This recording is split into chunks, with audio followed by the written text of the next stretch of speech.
ഇന്ന് കുറച്ച് ഗാർഡൻ അപ്ഡേഷനാണ്. വാൻഡറിഞ്ചുവിൻ്റെ ചെറിയ കട്ടിങ്സ് വെള്ളത്തിലിട്ടതിലെല്ലാം നല്ല രീതിയിൽ റൂട്ട് വന്നിട്ടുണ്ട്. അതുപോലെ ഈ ഒരു സക്കുലൻറ്റിൻ്റെ ലീഫുകളിൽ നിന്നാണ് നമുക്ക് തൈകൾ ഉണ്ടാകുന്നത്. അതിൻ്റെ ലീഫുകളൊക്കെ നന്നായി തളർത്ത് വരുന്നുണ്ട്. ഈ ഒരു റിപ്സാലിസസ് കണ്ടോ, നല്ല ഭംഗിയുള്ളൊരു മദർ പ്ലാന്റ് ആണ്. ഇത് ചെറിയ ലീഫുകൾ വെച്ചിട്ട് പെട്ടെന്നാവാത്തത് കൊണ്ട് ഞാൻ ഒരു മദർ പ്ലാന്റ് വാങ്ങിയതാണ് കേട്ടോ. അപ്പോൾ അതിൽ നിന്ന് ചെറിയ ലീഫുകൾ വെച്ചിട്ട് ഇപ്പോൾ കുറച്ച് നാളായി ചെറിയ ചെറിയ പ്ലാന്റുകൾ വാങ്ങിയത് വളരെ സ്ലോ ഗ്രോത്താണ്. അപ്പോൾ ആ പ്ലാന്റുകൾ നല്ല രീതിയിൽ ഇപ്പോൾ ഈ വർഷം ഇപ്പോൾ അത് തളർത്ത് തുടങ്ങിയിട്ടുണ്ട്. അതുപോലെ തന്നെ ഈ ഒരു റിപ്സാലിസസ് ഭയങ്കര രസമാണ് കാണാൻ. നമ്മൾ ശരിക്കും ബേബി പിങ്കും വൈറ്റും മുത്തുകൾ വെച്ച് പിടിപ്പിച്ചതുപോലെയുള്ളൊരു പ്ലാന്റാണ്. അപ്പോൾ അതിൻ്റെ ഒരു പ്ലാന്റ് ഞാൻ വാങ്ങി. അതിൽ ചെറിയൊരു മുത്ത് ഇതാ ഉണ്ടായി വന്നിട്ടുണ്ട്. അത് നിങ്ങളുമായിട്ട് ഷെയർ ചെയ്യാമെന്ന് കരുതി. ഭയങ്കര സന്തോഷം കേട്ടോ അത് കാണുമ്പോൾ.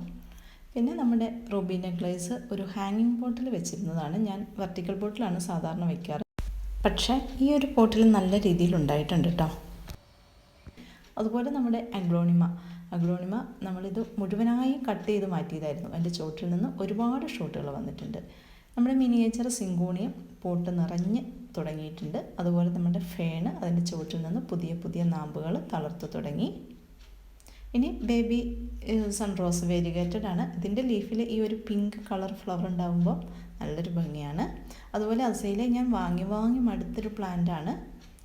പക്ഷേ ഇതിൻ്റെ ഒരു ചേച്ചി എനിക്ക് വാങ്ങി തന്നതാണ് കേട്ടോ. ഇപ്പം നിറയെ പൂക്കളും അതുപോലെ മുട്ടുകളും ഒക്കെ ആയി നന്നായി തളർത്ത് നിൽക്കുന്നു.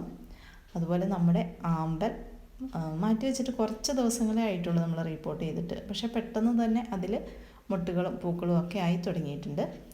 കാണാമറയത്ത് നമ്മുടെ ഈ ലെമൺ വൈൻ നന്നായിട്ട് ഫ്ലവറായി നിൽക്കുന്നുണ്ടായിരുന്നു. ഇതിന് മുൻപ് കുറച്ച് ഫ്ലവറൊക്കെ ഉണ്ടായിട്ടുണ്ട്, ഞാൻ ശ്രദ്ധിച്ചില്ല. 8 ദിവസമല്ലേ ഫ്ലവർ നിൽക്കുകയുള്ളൂ. ഇത് കുറച്ച് ലെമണും ഉണ്ടായിട്ടുണ്ട്. അപ്പോൾ ഇതൊക്കെയാണ് ഇന്നത്തെ ഗാർഡൻ കാഴ്ച.